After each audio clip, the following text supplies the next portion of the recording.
Hello दोस्तों, welcome back to our channel stimulus academy. तो आज का ये वीडियो नेगेटिव मार्क्स को एलिमिनेट करने के ऊपर है। कहने को एक क्वेश्चन गलत होने से सिर्फ एक नेगेटिव मार्क्स होता है, पर मान लीजिए कि पूरे पेपर में आपके 30 क्वेश्चन गलत हो जाते हैं। 180 में से 30 क्वेश्चन गलत होना कोई बड़ी बात नहीं है, यह आम बात है। तो मान लीजिए 30 क्वेश्चन अगर आपके गलत हो जाते हैं तो -30 मार्क्स आपके होंगे। वहाँ पर मतलब 30 मार्क्स आपके नेगेटिव होते हैं, और 30 मार्क्स नेगेटिव होने का मतलब ये है कि आपने अपना ड्रीम कॉलेज खो दिया है। एम्स दिल्ली, एम्स ऋषिकेश, जे KEM, SMS या जो भी आपका ड्रीम कॉलेज है उससे आप हाथ धो सकते हैं, या हो सकता है इस बार आपको सीट भी ना मिले। हमें नेगेटिव मार्क्स सिर्फ रिड्यूस नहीं करने हैं, हमें नेगेटिव मार्क्स एलिमिनेट करने हैं, जड़ से ख़त्म करने हैं। हम आगे बढ़ें उससे पहले मैं आपको एक स्टोरी सुनाना चाहता हूँ। एक बंदा नीट का प्रैक्टिस पेपर देने जाता है। उस प्रैक्टिस पेपर में बायो के 90 क्वेश्चंस में से वो 80 क्वेश्चंस अटेम्प्ट करता है। घर पर पेपर एनालिसिस करने के बाद उसे मालूम चलता है कि उन 80 क्वेश्चंस में से उसके 15 क्वेश्चंस इनकरेक्ट हुए हैं, 15 क्वेश्चंस रॉन्ग हुए हैं। एक तरह से हम ये भी मान सकते हैं कि उसके 65 क्वेश्चंस करेक्ट हो गए हैं। ध्यान से सुनिए, 80 क्वेश्चंस जो उसने अटेम्प्ट किए थे, 15 क्वेश्चंस उसमें से गलत हुए हैं और 65 क्वेश्चंस उसमें से सही हुए हैं। पर क्या 65 क्वेश्चंस के पूरे जवाब उसको मालूम थे?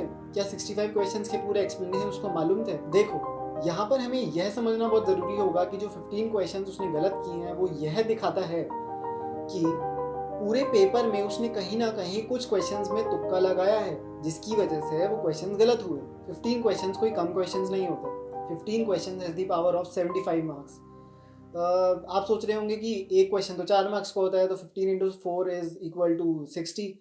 पर अगर हम देखें कि अगर क्वेश्चन नेगेटिव हो जाता है या क्वेश्चन रॉन्ग हो जाता है तो क्या होता है कि -1 होता है। तो 15 into 5 that is equal to 75। मतलब कोई अगर क्वेश्चन सही करता है और दूसरा बच्चा अगर वो नेगेटिव करता है तो जो डिफरेंस आएगा वो 5 मार्क्स का आएगा। तो that is why 15 questions has a power of 75 marks. मानकर चलिए कि अगर आपके क्वेश्चंस गलत हो रहे हैं तो आप पूरे पेपर के अंदर कहीं ना कहीं तुक्का मार रहे हैं। आपको अटेम्प्टेड क्वेश्चंस के परफेक्ट आंसर मालूम नहीं थे, परफेक्ट एक्सप्लेनेशन मालूम नहीं थे, आप श्योर नहीं थे अपने आंसर्स को लेकर। अब अगर 15 क्वेश्चंस गलत हो गए हैं तो ऐसा भी तो होगा कि कुछ क्वेश्चंस तुक्के से सही भी हो गए हों। एक सीधा सा अंदाज ये कहता है कि 65 क्वेश्चंस में से कुछ 10 से 15 क्वेश्चंस ऐसे भी होंगे जो तुक्के से सही हो गए, जो किस्मत से सही हो गए। मतलब तुक्का तो उनमें भी लगाया था पर वो सही हो गए। ये जो 10 से 15 क्वेश्चंस है ना, यही वो फसाद की जड़ है।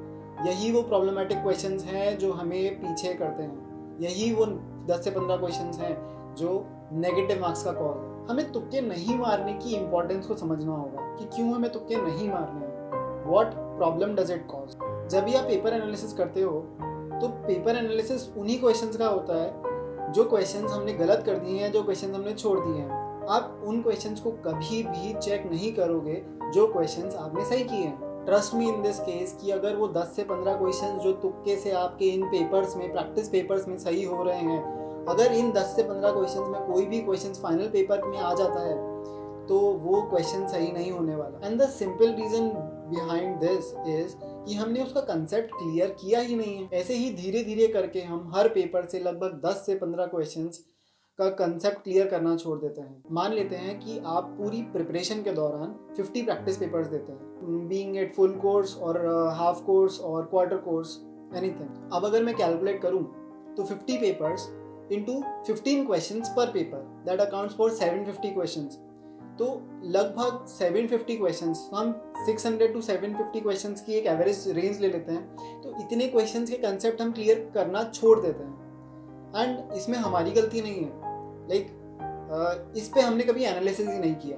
इन 750 क्वेश्चंस में से अगर 10 क्वेश्चंस भी, 10 क्वेश्चंस भी अगर हमारे फाइनल पेपर में आ जाते हैं तो हमसे सॉल्व नहीं होगा। या एग्जैक्ट क्वेश्चन नहीं, पर इन क्वेश्चंस के कंसेप्ट से कोई क्वेश्चन आ जाता है तो वो हमसे सॉल्व नहीं होगा। रीज़न, कंसेप्ट नहीं क्लियर किया है। फाइनल पेपर में एक एक क्वेश्चन इंपॉर्टेंट है। तो फिर सवाल उठता है कि हमें करना क्या है। And the simple exercise that we have to follow is, हमें डाउटफुल क्वेश्चंस अटेम्प्ट नहीं करना है, हमें तुक्का नहीं मारना है। जो 80 क्वेश्चंस हमने अटेम्प्ट किए थे उसमें से 65 करेक्ट हुए और 15 इनकरेक्ट। उन 65 में से भी 10 to 15 क्वेश्चंस डाउटफुल थे पर हमने अटेम्प्ट किए। तो अब इन ऑल हमें करना क्या है कि जो 15 क्वेश्चंस जो हमारे इनकरेक्ट हुए हैं और जो 10 to 15 क्वेश्चंस डाउटफुल थे पर हमने करेक्ट कर दिए हैं गलती से या किस्मत से, ये जो टोटल लगभग 30 क्वेश्चंस हैं हमें अटेम्प्ट करने ही नहीं है। Let me make one thing clear कि अटेम्प्ट ना करने का मतलब ये नहीं है कि हमें ट्राई नहीं करना है। अटेम्प्ट ना करने का मतलब है कि हमें ट्राई करना है, पर अगर वो क्वेश्चन डाउटफुल है तो हमें वो क्वेश्चन छोड़ देना है। And this atomic habit will lead us to success. हो सकता है दोस्तों कि इनिशियल पेपर्स में आपके मार्क्स डिक्रीज हो जाएं, हो सकता है कि आपका मन करे कि आपको तुक्का मारना है, पर ट्रस्ट करना कि आपको तुक्का नहीं मारना है। रीज़न मैं आपको पूरी तरह डिटेल में समझा चुका हूँ। वापस ध्यान से सुन लो, क्वेश्चंस ट्राई करने हैं पर डाउटफुल क्वेश्चंस अटेम्प्ट नहीं करने हैं। दोस्तों ये छोटी सी एक्सरसाइज फॉलो करना, 20 पेपर्स तक लगभग आपको फॉलो करना ही है मिनिमम, और उसके बाद कमाल देखना। You will feel that confidence जब आपके कंसेप्ट क्लियर होने लगेंगे, जब आखिरी के पेपर्स में, आखिरी के टेस्ट पेपर्स में आपके मार्क्स इंक्रीज होते दिखेंगे, तब आपको लगेगा कि हाँ that you are feeling confident about your knowledge. दोस्तों ये तरीका मेरा खुद का अपनाया हुआ है। I was a dropper for 2 years. I followed this simple strategy for around 50 papers, and trust me on this, an average student like me cleared the NEET exam with flying colors. अगली video में हम बात करेंगे कि practice papers को analyse किस तरह से करना है। तब तक के लिए like the video, share, subscribe. Thank you.